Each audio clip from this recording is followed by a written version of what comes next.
I would also like to use this as an opportunity to invite the listener, like to really think, what is your life really about? And I'm not saying so much from a want, but who are you? How are you meant to express yourself? And Neo's Life is also meant to be a place where you can express yourself fully and your skills and your gifts are being used. Yo, what is good, ReFi Nation? John here with another episode of ReFi Podcast. Today, I am so grateful to sit down with a good friend of mine, Vincent Daranyi from neoslife. Vincent is a former investment banker and serial entrepreneur who's been on a journey over the last 8 years, asking some of life's deepest questions. He found himself experiencing successes of the financial institutions and startup life, and really being very dissatisfied, wanting to know, what is this all for? Why am I here? What are these problems that we face, and what can I actually do about it?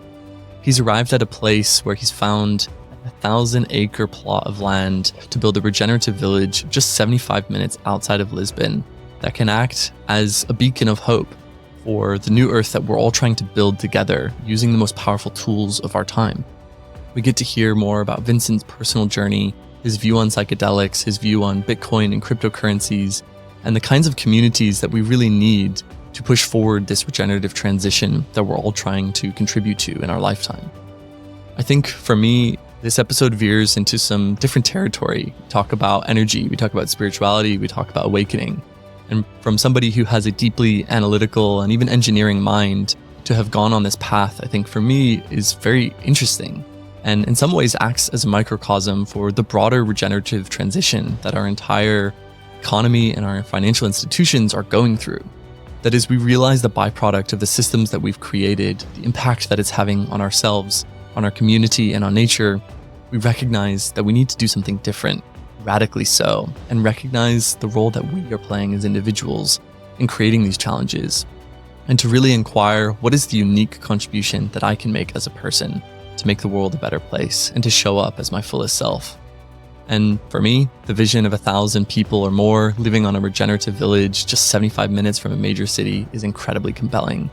And while this isn't investment advice whatsoever, there's no offering here, it's very fascinating to see Vincent raise a pretty significant sum of 5 million euros to bring this project to life and put his own skin in the game in a very significant way. I'm excited to see what people think and hear about the investor retreat happening on April 10th to 14th. There are some phenomenal guides that I've personally had the pleasure of working with over the last year who will be facilitating journeys there on the land. So if you're interested to partake, hit up Vincent at neoslife and let us know what you think of the show. Thanks. Vincent, my friend, good morning. How are you? John, I'm great. Thank you for having me. Dude, so incredibly grateful to have you on the show. It's been such a journey, man, from meeting you at the Heart Protocol with Dr. Sam back in April, almost a year now, and then actually going into ceremony together and now seeing your vision come to life in the most unlikely of ways. I'd love for you to just start us off. I think it'd be great to hear, what is neoslife? Who's it for? Where is it? What's happening on the land in Portugal? But then also, I think it'd be wonderful to unpack your personal journey, because I know I've been really inspired by the inner work that you've been doing to show up as your fullest self. And then we can follow all the rabbit trails and see where it takes us. But yeah, kick us off. What's neoslife, man? What are you building? Neoslife is the New Earth operating system for life. And it's a 1,000-acre, 410-hectare estate at the moment, 75 minutes outside of Lisbon, where the idea is to create a new, what I like to call a new way of being. What do I mean by that? I think so many of us are yearning and think there's something broken in the world and there must be a better way. And the idea is to bring kind of all the best practices together in one place. So regenerative agriculture, permaculture principles, have our own water, food, and energy, live in harmony with other, have all aspects covered, have our own school, have a well-being and healing center, we'll have a hotel and retreat place and residences at the same time. So there will be living people permanently, residents. There will be people coming through as guests. So really, it's a complete village. And in case of a lockdown or anything else, we have everything in the village. We have our own community, our own health services, our own school, our own, as I said, energy, water, food, everything. So And it's also meant to serve as a model to the world, as people come through to visit, day visitors, retreat visitors, to see there's a better way. There's a better way, and actually easy. We have all the tools, we have everything we need to create something like that. Man, this is so freaking cool. And I'd love to, for those who are tuning in on YouTube and actually can see this, I'm just going to share my screen and give a little quick scroll and walk through, because it's a pretty amazing plot of land, man. And I can't wait to hear how this came to life. But what an amazing place. You've got grazing animals, you've got water on site in Alentejo of all places. You've got so much tree already in place and building infrastructure. We have like 36,000 trees. It's crazy, man. These ancient stones, like this could really be something exceptional. And I absolutely love the concepts of the well-being center, the hotel concept, and also how you're tying this together with the Awaken to Beauty retreats that you were doing earlier this year. How did this come to be? Where did neoslife come from? Well, it's really, it's been a story for me of like surrender in a way, like the vision I had 8 years ago for such a place. And then it was just a crazy idea at that point. And then a few years ago, the name neoslife came to be, which funnily, as I'm sure you noticed, like also stands for Neos life, the life of Neos, like waking up, red pill, okay. And Neo, new, and also one, but it really came from New Earth operating system. And then the domain.com was taken. I was like neos.life, and then it became neoslife. It's funny how these things work. And then in hindsight, you understand why. Yes. Yeah, it's like I've been, right, my career started in investment banking. I was working 7 years for JP Morgan Merrill Lynch.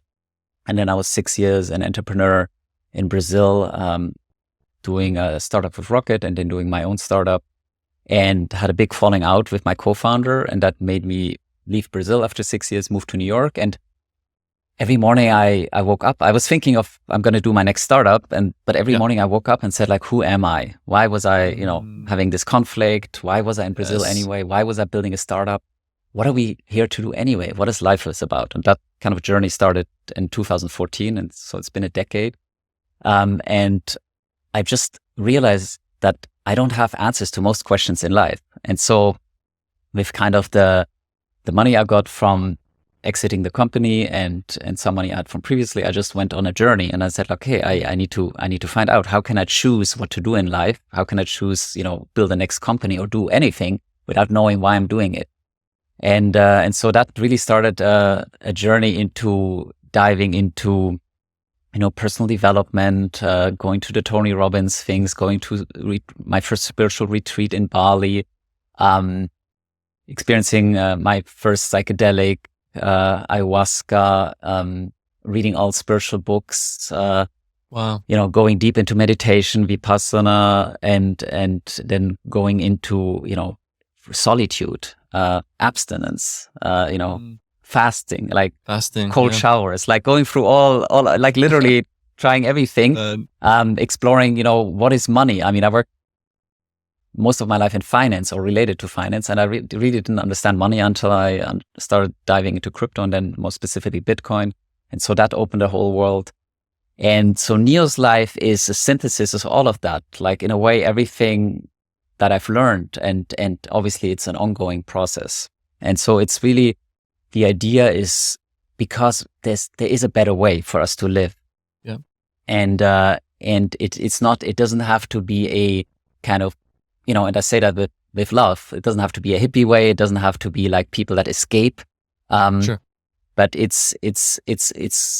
is a way for us to have it everything. They have the modern and kind of, but, bring the ancient wisdom in and bring spirituality in, but in a completely free canvas for everyone to flourish without dogma. It's all about just exploration. It's like, okay.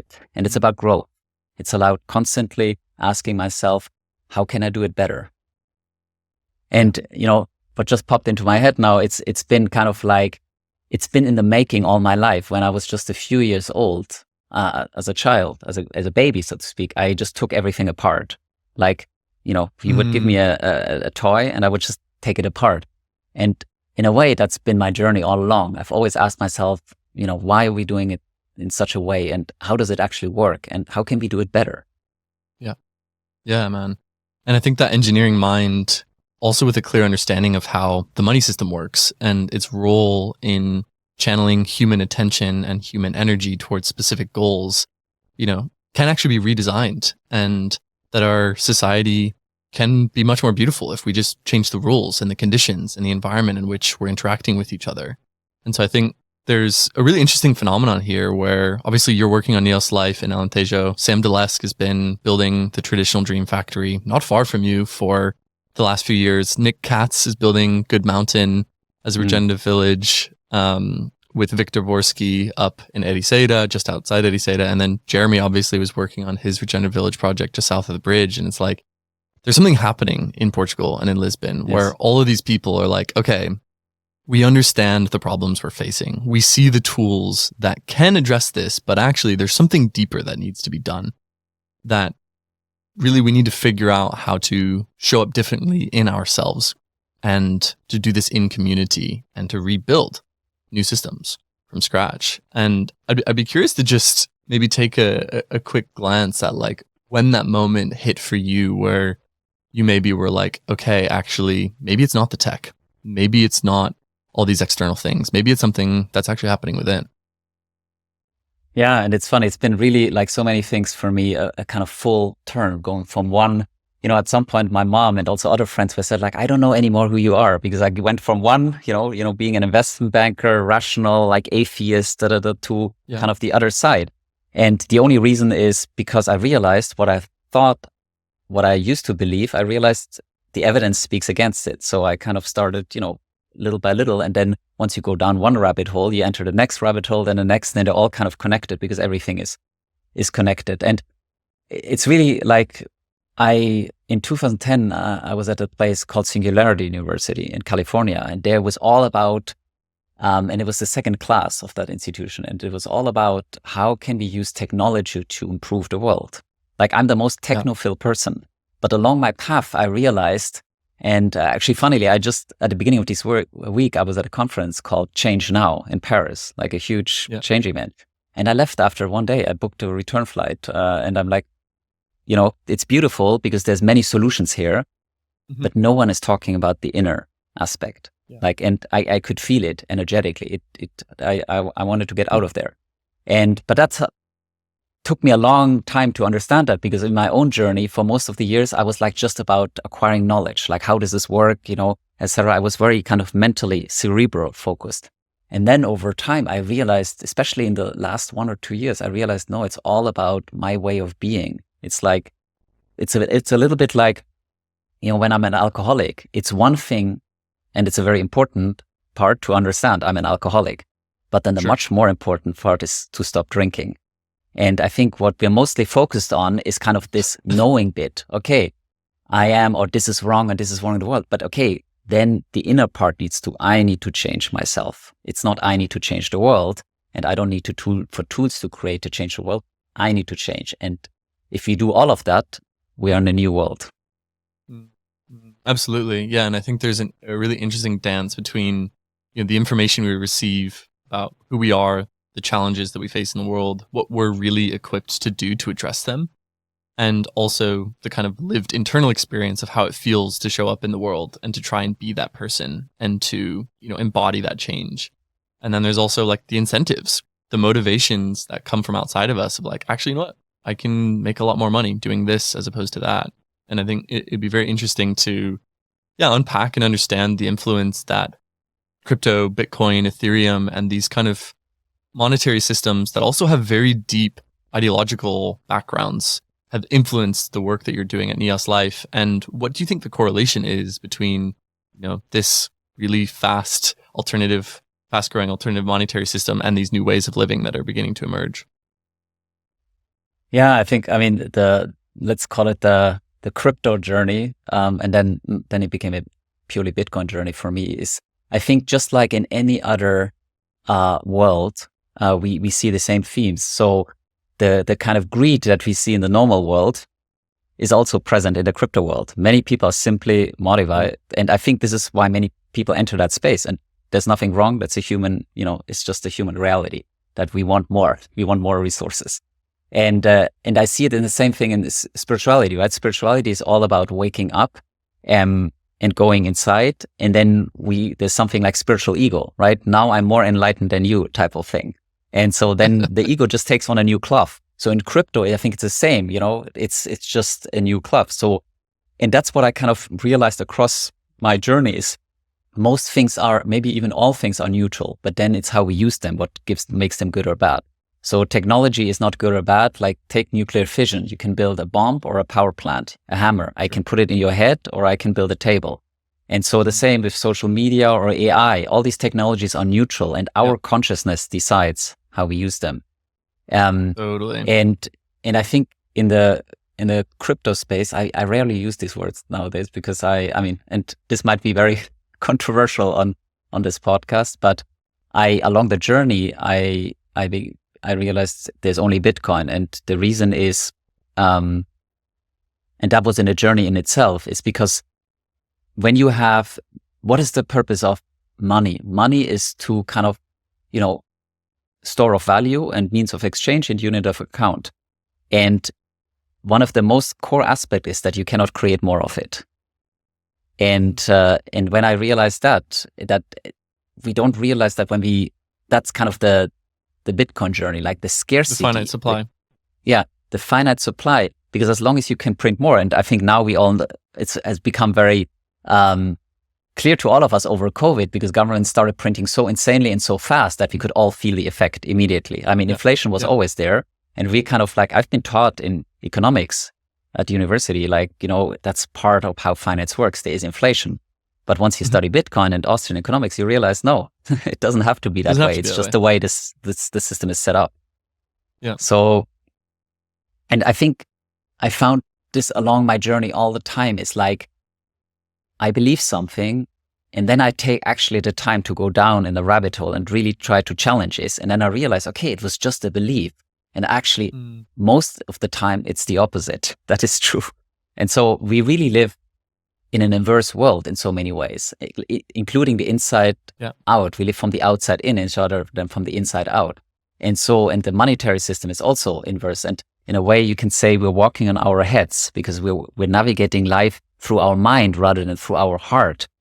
And that's where also all the suffering comes from. Like all the world's suffering is literally created by a lack of consciousness, and a lack of consciousness about ourselves, how we behave, how we treat each other, how we manage our resources.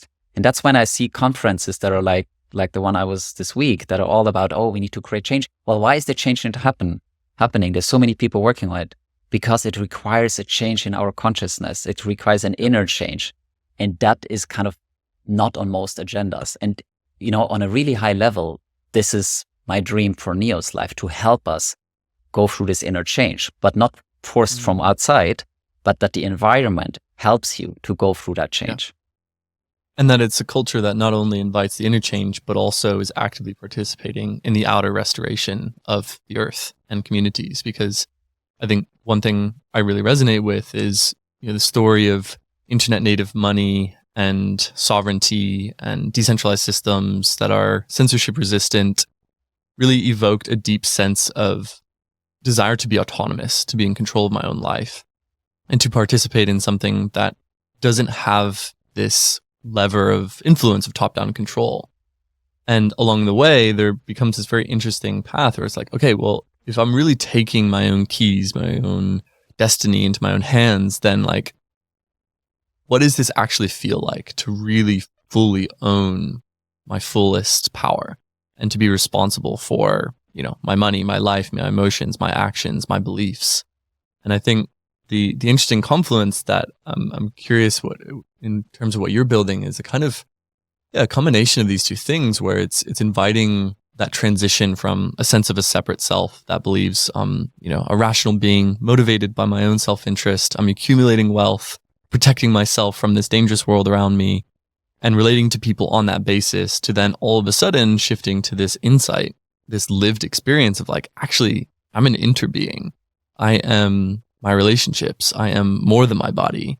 I am something, that I'm discovering every single day as I wake up and center and focus on my breath and learn to express generosity and to create beauty in the world. And I think there's so much desire and so much yearning for spaces that really hold this, but with integrity and with the capability to actually make change in the world and not just sit around the fire all day. And so I'm curious to get a sense of like, you've got 1,000 people here that are coming together. You're building an initial village, but like, what is it for, beyond those 1,000 people? Like, what is really the change that you're trying to realize in the world through this initiative at neoslife? Yeah, if I could just use one word, it's awakening.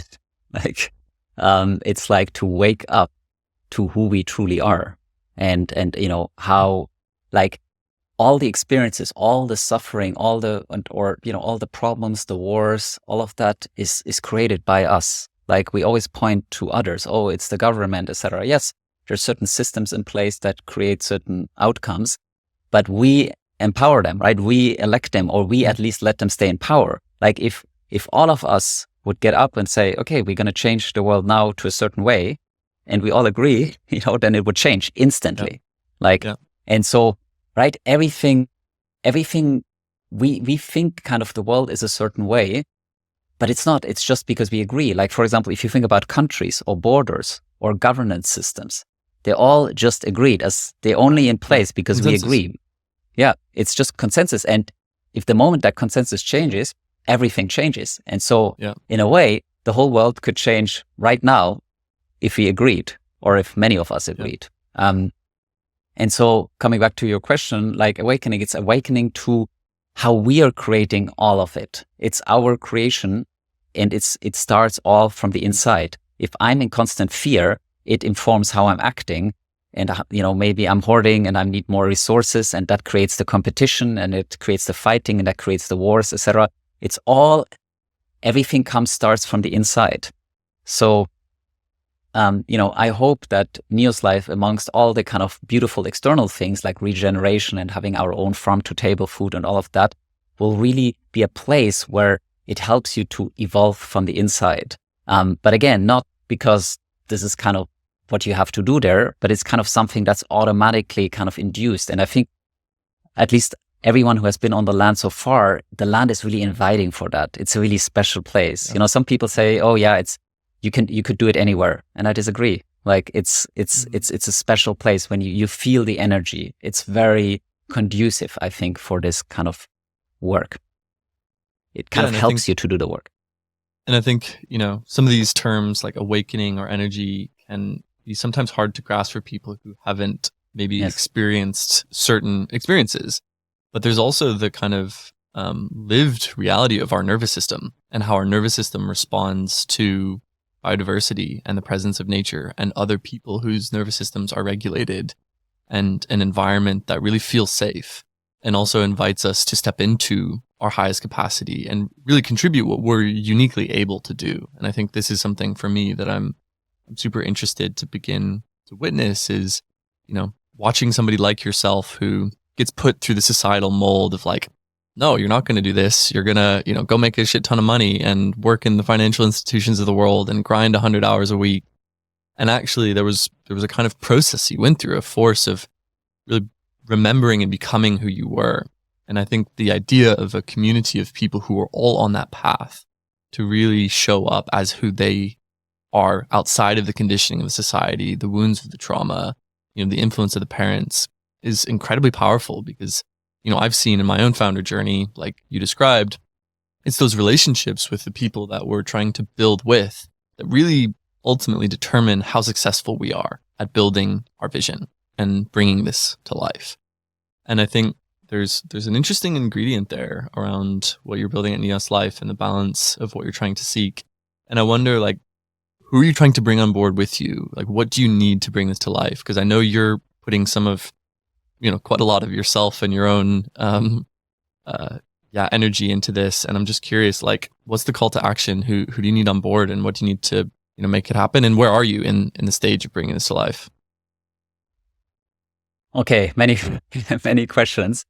Well, really, it's an invitation for everyone who feels called to be part of it. Like, it's been incredible along the journey that the right people found their path towards the project to me at the right time. So it's also for me, the whole journey is a big lesson of surrender. Like, because, right, how we are trained, or definitely how I was trained, is you need to control, you need to plan, you need to structure, like you need to process everything mentally. And what this project has been teaching me, including, how I found it in the first place, the land, is just all the serendipity. Like it's just meeting someone at the airport who tells me, oh, I'm going to find you the land. And I wasn't even looking for it. And so there is this magic in life. You met someone at an airport? Hold on a second. What do you mean? So I wasn't actively working on this project. As I said, it was a vision. It's something I held, but I wasn't actively working on it until I had my Kriya yoga initiation in Vienna 5 months ago, pretty much 5 months and a couple of days ago.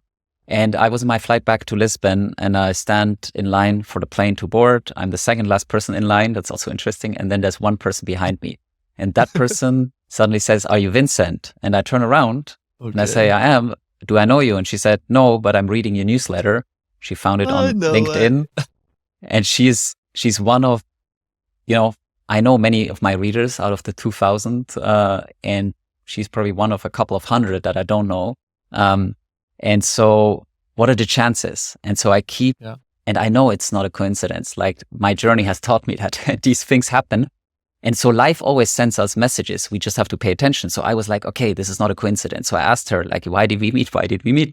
And at some point she asked me, what's your vision? And I tell her about neoslife. And then she pulls out her phone and shows me also a village concept. And I'm like, wow, okay, really? What are the chances of that? Whoa. And so I keep asking, why did we meet? And then she says, well, what do you need? And I said, oh, I'm not actively working on it, but I guess we need to start with the land. And said, okay, I'm going to find you the land. And 5 days or 3 days later, she sends me a PDF with the land. And then a week later, we're on the land. And as we drive on the land, I'm like, wow, yeah, this is it. It's so beautiful. And it's the first land I actually looked at, and the last one. And not only that, one of my spiritual guides had told me that the land will be beautiful, which it is, and it will have big stones on it. And on the land, you have ancient, human-made structures, stone structures, and you have big, massive stones, like 3-meter stones. Like, so when I saw that, I was like, so wow, epic. that can't be, and maybe to your point, what you said earlier, also with the energy, etc. I didn't believe in any of this. I didn't, but then I realized I'm wrong. And it's a journey that we all have to go through individually. I'm not here to convince anybody, and I won't convince anybody. But energy, we can actually feel it. Like you go into a room or you talk to someone on the phone, and then you can just check in how it makes you feel. And that is energy. That is, so to speak, frequency. And we feel it, right? You walk in a room with strangers, you feel either like welcome or you feel repulsed or something in between. And so, and similar with the land, when you step onto that land, where we're building neoslife, you can feel the energy. It's like elevating the place. Yeah, and so you've identified the land. It's for sale. You've got a purchase option agreement lined up. Like, where are you at in terms of acquisition development? Yeah, so we're signing the purchase agreement. So we have gone through all the steps, right? Obviously, due diligence, legal, accounting, all of these aspects. I started working with architects. We've talked to municipality and urban planning. We met the mayor. We put up the website. We're working with a 3D visualizer, master planner. So there's a lot of stuff happening already, even before we have acquired the land, so that we can then go. And now it's signing contract, putting the money down, and then it's finding 5 million to close the purchase. And for that purpose, 5 million euros. And it's amazing because the land already has around 3,200 square meters of existing buildings, and that will be also the first stage to convert that into, make it nice and turn it into a hotel, retreat space, and a well-being center, including holistic medicine. So something really, really cutting edge. And then over time, obviously, all these things will evolve and grow. And and for the purpose for people that are interested in being part of this journey and to invest, we're doing an investor retreat in actually 2 weeks. Well, I don't know when you're airing this, but in 2 weeks from today, as we're recording, from the 10th to the 14th of April. And the idea of it is really threefold. One is obviously to meet the team, the people, to learn about the project. Two, to spend time on the land, to understand, because I think you only fully understand. Otherwise, it's just another real estate or village project. But once you're on it, I think you grasp it. And then third, to have a profound personal experience through medicine, with some two very special medicine journeys and very special facilitators and guides, through which we also met, right, through one of them. And so it's also a personal transformation. It's the participant will go through his own, let me call it, awakening or process as part of that. So it's going to be I believe, a very special weekend. Amazing. And what's the kind of, I don't know, proposition or story around the investment? Obviously, raising 5 million euros is no small task. Capital markets are struggling right now. Why would somebody do this? That's also part of why we're doing the retreat, right? It's because, again, coming back to the heart, like we all have to, or I believe we're all here to ask ourselves, what is really the purpose of my life? And especially in the crypto community, right? Because based on another podcast that I did previously, a lot of people from that space, from the Bitcoin space came. And of course, they are telling me, if I invest here, Bitcoin is going to be worth double in 6 months, the opportunity cost. But we have to ask ourselves, including myself, right? What am I going to do with all the money? Like money has a purpose, right? It needs to be used. Yeah. It needs to be in flow. And so here's an opportunity to bring it to great use, to great purpose. And it's really, I really sincerely hope that the investor is going to be someone that deeply aligns with the project, that really, aligns. It's not just a financial, let's, get a return, because obviously there's a million ways to invest your money, but it's something that you are connected with, that you believe makes sense, maybe even a place where you want to spend time or potentially even live at some point. Yeah. Yeah. And yet acquiring real world assets that are cash flow generating is just a, valuable proposition, and diversity is important. And I think, there's a hodl mentality, buy your Bitcoin or your whatever and hold on to it forever and let it grow. But I'm very much of the same, that these new tools are here for, the regeneration of the earth. It's for the water that we have polluted. It is for the birds. It is for the life. It is for us to realize who we are and to, recognize our role as a keystone species, to cultivate beauty and all of its diversity. And, if we find ourselves with stacks and stacks of Bitcoin, but we live in a concrete jungle with shit everywhere, nobody's going to be happy. Like, we need nature. Exactly. We need community. Exactly. And I mean, of course, everybody has to decide for themselves what to do with their money and their lives and their time and their resources, etc. I mean, this is an individual decision. But I think for the person that feels called by such a project and then, meets the people and the land and etc., and then starts dreaming, because it's incredible what we can do there, right? We have a 2 by 2 kilometer plot, 410 hectares, 1,000 acres. It's a huge piece. Wow. And we're in the middle of nowhere while still close to civilization, 75 minutes by car. Yeah. So it's really close. Actually, the land even has its own airstrip. So, we might even have an airport. And it came with that. It's not like I said we need an airport. No, but it has it. And then I was like, okay, actually, we will reactivate it.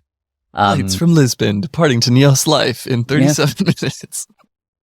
And there's so much. It's much more than just a regenerative village. I really, based on also my past journey working with like incredible holistic doctors, etc., the idea is to create also a cutting edge well-being center. I call it well-being because it's not wellness. And it's really covering everything from kind of, we will tackle diseases like cancer at some point, not stage 1, of course, but at some point, all the way to kind of, human optimization and well-being and biohacking, the whole range. Because And a big part of it is actually inner development, because the diseases we acquire, they're just a reflection of our emotional state. I mean, this is very controversial and not conventionally accepted wisdom yet, but that's also what I've learned across my journey. So the idea is to bring all these best practices, and so people will come to this place for these experiences, to be in the nature, in the space, to see how it's done. I really foresee a very active, community, both in terms of people who actually decide to live there, but then just as much the people that just come there for a day or a week or a month. Yeah, totally. And I think having a cutting edge well-being center with the latest in longevity and biohacking and incredible practitioners who can help people with various challenges is an amazing vision.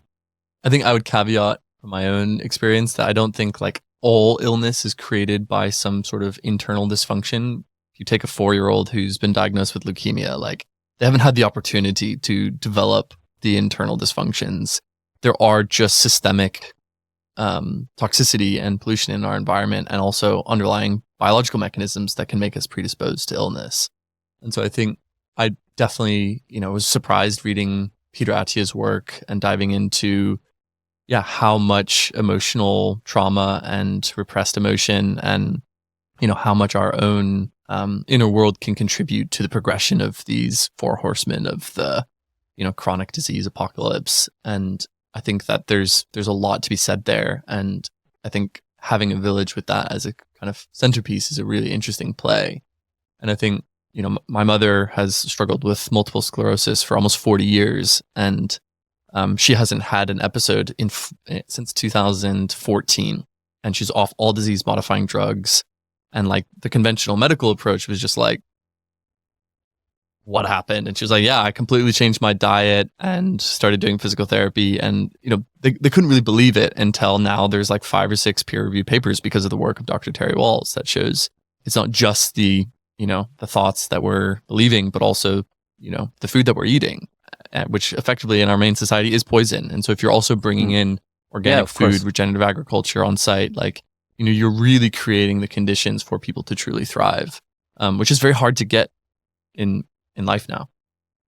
Yeah. And I think like medicine and is also where we are kind of inversed, and we will live in a very different medical paradigm in the not too distant future, and hopefully very soon. Yeah, I think so. And to your point with the 4-year-old, like there's obviously much more than what you happen in this life. Like we are, and this is a whole other topic, but we are a soul, and we are a spiritual being. And so we come into this life already with a lot of stuff. Like, there's generational trauma. For example, I have a lot of distorted relationship with money. It doesn't make any sense if I look at my life, but it comes generationally. It comes through what my parents went through, like losing everything in the war, etc. Yeah. And now I need to purge it. It's not even my stuff. And so we bring, and I have a really powerful story which just popped in my mind when you talked about your mom. It's my coach. She had a term. I mean, I'm gonna skip the story how it got to there, which is also an insane story, but just to get to the point, she had a terminal disease, and she was 5 years in bed. She had a near-death experience before that, and at some point the doctor had tried all experimental drugs, everything on her, and they said, "Okay, get ready to die." And what did she do? She got ready to die, said goodbye to her children. She stopped taking the medication. She stopped eating, and then she had a miraculous healing, and boom, 40 days later, her immune system was back on, and she hasn't been sick in 20 years. And so when people heard this stuff for the first time, and when I heard this stuff for the first time, I was like, that's a crazy story. Someone is just telling something and making something up. Sure. But when you, again, just like all the other rabbit holes, when you dive in, you realize these things are real. Near-death experiences are real. You leave your body. You can have it through psychedelics. You can have a near-death experience. I experienced it. I experienced myself without a body. I know other people who have. These are real things. Science is meant to explore those things, but because of the dogma we have in science, we kind of stay stuck in the old paradigm.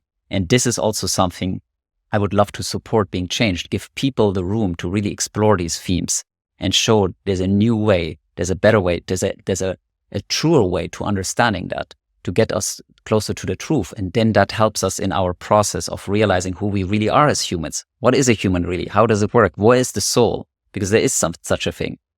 And so these are really cutting edge themes. And I hope that, we will have a place there where where there's room for this to explore and for people to come together, scientists, etc., to explore that in an incredible environment. So now I'm really fast forwarding very fast because this is, it's a huge vision, and we're starting with something very simple. We're starting with a land, a beautiful land, and some buildings that will turn into, housing and a well-being center. And then, little by little, you develop the regenerative agriculture, farming, putting residences there, putting a school there, opening the airport.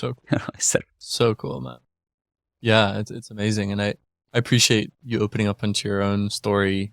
I've also struggled with greed in different ways, and crypto really brought it out in me. Yes, same for me. Like full force. And I had to bleed. I had to pay a huge price several times because of trading, with leverage and getting wiped out and making millions and then losing more than I ever had. And it's been a very humbling journey. And yeah, I'd love to dive into that a little bit, because for me, I got into crypto. I had exited my pandemic startup, not as like, I've got lots of money, but as like, I started something that was way over my head. I don't want to deal with this madness. Can somebody buy it off me? And started dabbling with crypto, and it was like 2021 bull cycle, and got involved in a project that quickly 10x'd. And instead of being like, I've made incredible money, I should probably sell and get out and put it to, good use in the world, I was like, I want more. Of course. And it was so bizarre. It was such a weird psychological phenomenon, because like something really changed in me. Something came out and really took over that I hadn't seen before. And when I saw it, I was like, oh my gosh, I'm also seeing it in all these other people who are doing things that are totally against their values and not in the best interest of this community that we're supposedly trying to build together. And I was really quite shocked and aggrieved in many ways at how deep this runs in a system that's supposed to be trying to do things a different way. And I'm curious to hear your journey of like, what is the process you've gone through to cleanse it? And what are you doing now to cleanse this as the next cycle emerges? And how are you working with this stuff? It's a big journey. And, it's like there's a number of systems to understand who we truly are. And I didn't, again, just as a side note, didn't believe in any of those, but I look at my gene keys, which is an evolution of human design, which is based on the I Ching and astrology. And I mean, it's a conversation, a whole podcast for itself. Yeah. But one of my keys, my shadow, which is kind of what I'm here to evolve from, is greed. And greed, when I move through it, becomes aspiration, and in its highest forms, ascension. And obviously, there's a lot to these words, a lot of content and detail. But it showed me it's part of my journey, and there's a reason why I have this kind of fear of not having enough. And actually, it cost me dearly, because that fear led me to, in certain moments, not put money on the table when I should have and could have, made much more. And then the opposite, the greed also led to wanting more and then taking kind of reckless trades. And when the market turns, not exiting the positions, right? When you go up and you work with leverage, then you're like, wow, I'm a genius. But then the market turns and you get wiped out and end up with less.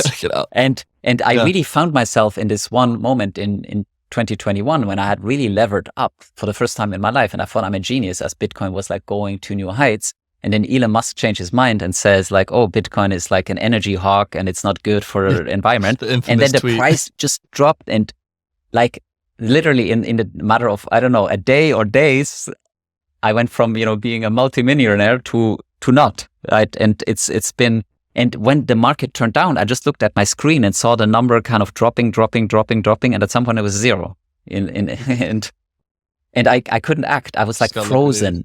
And that is exactly the trauma that we're holding in our body. It's something I have inherited and I was meant to purge, but I hadn't learned my lesson yet. So I couldn't, I didn't know yet what to do. Instead of just, getting out of the position and say, okay, I lost a little bit from the top, but I mean, you can never get out at the top. Like that's also an illusion. Yeah, of course. You have to get out on your way up. Just accept that you can't choose to top. Yeah, but then as you go up, you get like richer and richer and greedier, like literally, like, and you're like, and then you're like, I'm a genius. And then also the kind of what I felt, there was an entitlement. Like, this is my money. The market is not going to take it. And there was like a denial then. And then, I lost all that money. And then I had to do it another time again. Like later in the year, I did it with a smaller amount. And again, I was on the up. I made a lot of money and then I destroyed. So really very humbling lessons. And I wrote an article about that as about many things on my blog, just to share the story and help me process it as well. And so life is really, right? We're a soul. We're a spiritual being. We enter the body. That's our avatar. And this is the game. And we are playing the game with ourselves to evolve. We chose these circumstances. I chose my parents. And I know these, many people might have a difficulty with. And it's, again, something that we each for our own have to explore. Like, these truths, whether it's Bitcoin or psychedelics or spirituality. But that's what I found. And so this is a game, and I set up the game with my own obstacles so that I can evolve. So everything that happens in my life is in service for me. Nothing happens against me or to me. Everything happens for me.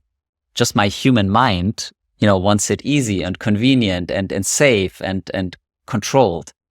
But to be in control. Yeah. But my soul actually is here to grow. So I create obstacles because it's the only way to grow. When you hit the wall or there's a challenge, then you're forced to evolve.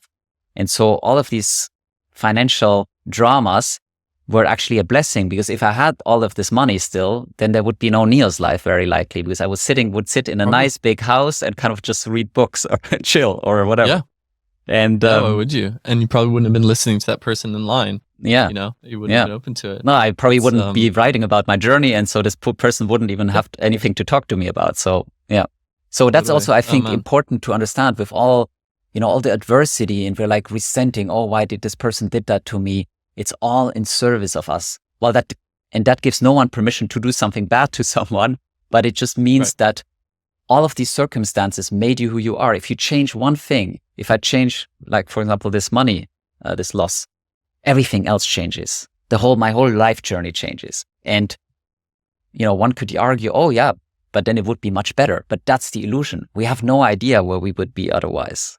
And we just think, if I had more money, then life would be easier. Yeah, or maybe other people would have stolen the money from me, or my wife would have, would run away with it, or, everything would be different. We don't have the ability to understand. And that's kind of the deeper lesson I learned is, if I think I can anticipate, if I do such and such, then I'm going to end up there. That's an illusion.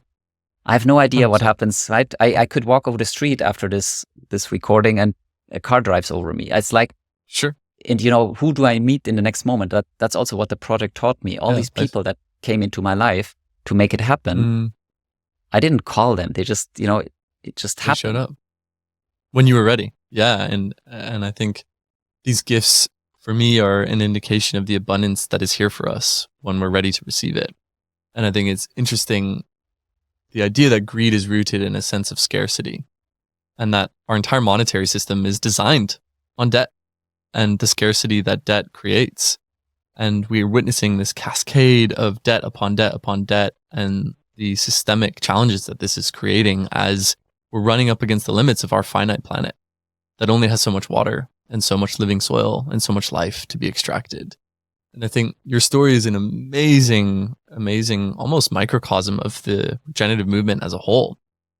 Like, humanity went all in to the separate story of, to the story of a separate self. And humanity built cool cars and incredible mansions and had all this stuff. And then all of a sudden, we're starting to feel the pressure of the world that we've made through who we believe we are. And now we're in this incredibly powerful, potent, painful transition that is forcing us to evolve as a species and to recognize our rightful place as a part of nature. And I personally think that, other cryptocurrencies will play a very integral role in bringing those values into systems and to making sure that the unit of account and the medium of exchange, really reflects these values at the deepest level. But I'd be curious to look at actually a different set of tools and a different technology to wrap up the last quarter of our conversation here. You've spoken quite a bit around your spiritual journey and psychedelics. I wanted to understand, how do you see psychedelics as a tool for this process of, awakening and shedding and healing through trauma and realizing our role? And which medicines in particular have you personally experienced that have, led you to certain insights on the journey? And let's just start there, because I'm obviously new on this path. I did my first psychedelic journey with the Heart Protocol just before we met almost a year ago. And you've obviously been on this path for a while, but they feel like key tools in this transition. So curious to get your overview of the space. Yeah, I mean, there were so many crucial things in my life. So if I take one thing out, I wouldn't be where I am. And yes, psychedelics have been a key part. And interestingly for me, again, it wasn't completely not on my radar. I had never used any drugs. Okay, maybe I had a puff of marijuana at university, but that was all until age 37, and I'm now 45. And 37, wow. I was at a New Year's party, and dear friends of mine, that I trusted, said, "Oh, do you want to try something?" And they gave me a pill of ecstasy, and that was my first. And I was like, I was open. I had just left my Brazil business that I mentioned earlier, and I was kind of in this exploring, and I was like, okay, and wow, my heart opened, and I felt so much love, and I'm like, oh. Okay, I need to revisit this. And then, then I had an opportunity to do ayahuasca, and, one thing led to another. And then, I ended up like last year doing even my own retreats. Now, I think psychedelics are an incredibly powerful tool, but again, it's just a tool, and how we use it really matters. So we don't need psychedelics, but they can be extremely accelerating and empowering if used in a conscious and in the right way. But they're also not we live in this culture that we just want a magic pill. I just have a pill, and then my headache is gone, and I have a pill, and then I'm slim, and then I have a pill, and so I take a psychedelic, I go on a journey, I do ayahuasca or whichever substance, and then I will have no more pain. It actually doesn't work that. Like, the way I look at it is, the psychedelic is a mind-opening tool. So I have a certain amount of time, depending on the substance, that it opens the window curtain. Or or another way to say it is like I walk out of Plato's cave. I stop watching the shadow dances, and I get to see full reality. And then it closes again. And so now I have received information, and now my job is to work that in, to apply it to my daily life, to the human life in this, very physical plane, where there is money, and there are conflicts, and there are relationships and struggles and trauma. And so it's just a tool to open my eyes. So for me then to start doing the work, but the psychedelic doesn't do the work. It just shows me truth. And then I'm meant to implement it. Yeah. Yeah. It's super interesting. I think this is definitely something I'm going through now, is really learning how to show up and embody those truths that I felt in my psychedelic journeys over the last year. And I was very surprised at how deeply rooted the need to be a good father was in that, and to show up for my children amidst, a failing marriage and separation from countries. And, showing up for my kids has given me such a powerful source of energy. And it makes me think about all of the other families around the world that are broken through, the wounds that we all carry, and the need to create safe spaces for families to do this work, to have support to, overcome childhood trauma and negative, internal dialogue and toxic communication patterns and all the stuff that we all carry into our relationships with the best intentions, but will surface as we grow closer to one another. And so I'm curious, because TDF is definitely more focused at the kind of digital nomad, younger professionals crew. Like, if neoslife has a particular demographic focus in terms of, who this village is really for, because building a village for families is a very different tone than building a village for a bunch of digital nomads. Like, yeah, my dream and my vision is that it's for everyone who feels called to spend that's why I'm saying a village for 1,000 people. You will have everything. The idea is really, there's everything. It's a village. So there's not just one type or another type. And yeah, it's multi-generational. And because I think there's so many incredible things, and you need that completeness in a way to also make it a model for the world. Because if you take certain pieces out, then it's not. So, even things, when you said multi-generational, what just popped into my mind, like elderly people, they're incredible teachers for young kids. And they're often in society completely, for all of us. But all of us are busy, most of us, with jobs, etc., and family. There's the older people that have a lot of time, and there's the younger ones where the parents are often very busy. So they're great to go together because they have all the wisdom, and no one is using them. There's other cultures, like in Japan, for example, there are no elderly homes. Like, people, it's there's much more social cohesion. So I think that's what we also can recreate. There's just so many incredible things because there's this very wise and experienced resource, so to speak, of elderly people, and they feel useless, and we put them away in old people's homes. But that's not needed. They can just be integrated in society, and so they thrive, and they probably live healthy and better lives. And the kids have someone, to look after them, or to learn Who's something really from. present as well, and isn't constantly distracted by the digital devices that everyone else carries at the palm of their hand and hunched over. That's beautiful. Well, man, I really wish you the best of luck, and I'm super grateful to have hosted this conversation. And I'm just wondering, like, for people listening who are really resonating, what's one thing that they can do to get involved, to help out? Well, to reach out, like if this resonates with you, like reach out, because obviously there will be many things. I mean, right now my focus is to bring the funding together, to acquire the land. And so if that's, if that could be you, then there's the investor retreat, April 10th to 14th, and I can share more details. Like they can reach me at Vincent@neos.life or in social media, and I'm sure you will put it in the show notes. And again, like, building a village for 1,000 people will require so much aspects and resources and skills, etc. So there will be people who will live on the land very early on and, help. Yeah. I will be moving onto the land and live there full time the moment we acquire it. So, maybe that's you.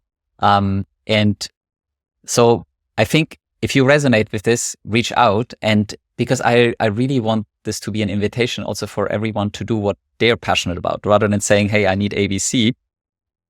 Yes, there's certain things like, money right now that's needed, but there's many other things. For example, I'm looking for someone to do social media for neoslife. If you're passionate about it, maybe that's you. So there is so many things to do. So whatever you love to do, if you resonate with this project, there's probably something for you to do here. So I just invite you to reach out. And of course, if you're just one more thought, if you're close, if you're in Lisbon or around Lisbon, or you're coming through Lisbon, then visit the land. Like I go there regularly. I was there just yesterday again. And then of course I will be there for the retreat. So there's an opportunity to actually see it for yourself. Yeah. Good Mountain does these really fun nature meditation walks. Evgenia, who does Eternal Forest, does these. It's a really good way for people to connect deeply with the land.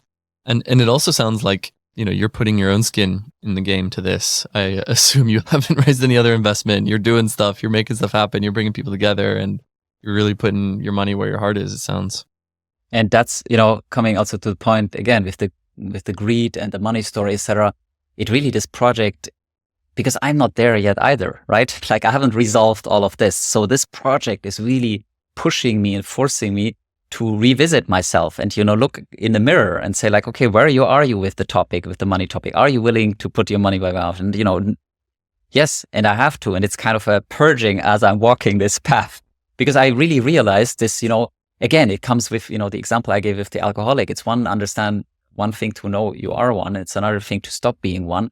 And so it's one thing to talk about all of this and realizing it all. So, realizing it's another thing to kind of let it go and surrender to the process, use my resources, and make it happen. And so the universe is constantly asking, how much do you want it? How much willing? Yeah. And the more we want it, and the more we really to put our money and our resources where our mouth is, the more we make it happen. And I'm being challenged with 100%. That every day. And to be honest, Vincent, this is really what drew me to reach out so frequently, is I saw you putting your money and your time and your attention where your heart is. Because I know your heart, we've really connected at a very deep level. And I was like, okay, he's really going for it. Like, this is happening. And I'm so freaking excited. And yeah, thank you. I appreciate that. And what I learned also is like when we put our weight in, then it just creates a momentum and it draws other people in. And then and then it becomes this train that is kind of rolling and blasting through in the best way. And we all have that potential. So I would also like to use this as an opportunity to invite the listener, like to really think, what is your life really about? And I'm not saying so much from a want, but who are you? How are you meant to express yourself? And Neos Life is also meant to be a place where you can express yourself fully, and your skills and your gifts are being used. Beautiful, brother. Well, Because hey, what a world if we all live our gift. I mean, that's the world I'm envisaging. Where we're all doing what we came here to do, who we truly are, rather than sitting in a cubicle or looking at a screen and trading some random commodity on the other world to make money.